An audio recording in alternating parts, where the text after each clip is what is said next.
محمد رسول الله لا إله إلا الله محمد رسول الله۔ اتباع سنت سے اللہ تبارک و تعالی اور آپ صلی اللہ علیہ وسلم کی محبت اور آپ صلی اللہ علیہ وسلم کی معیت جنت میں نصیب ہوتی ہے۔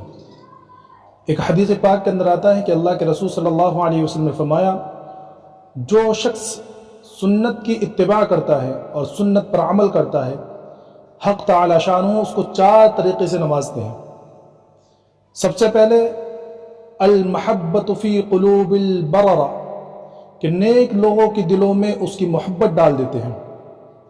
نمبر 2 والحیبت فی قلوب الفجرہ، کہ اللہ تبارک و تعالی برے لوگوں کے دلوں میں اس کی حیبت ڈال دیتے ہیں۔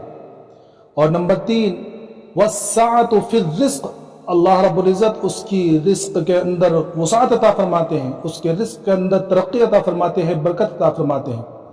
اور چوتھا انعام اور چوتھی چیز جو اللہ رب العزت کی طرف سے ملتی ہے، والثقۃ فی الدین، کہ اللہ رب العزت اس کو دین کے اوپر استقامت عطا فرماتے ہیں۔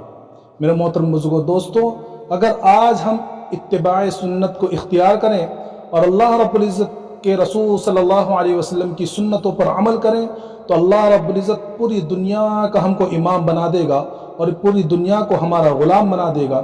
اسی لیے کسی نے سچ کہا ہے، مقتدی تو نہیں ہرگز، مقتدی تو نہیں ہرگز، تو ہے دنیا کا امام، تو اگر آج بھی ہو جائے رحمت دو عالم کا غلام۔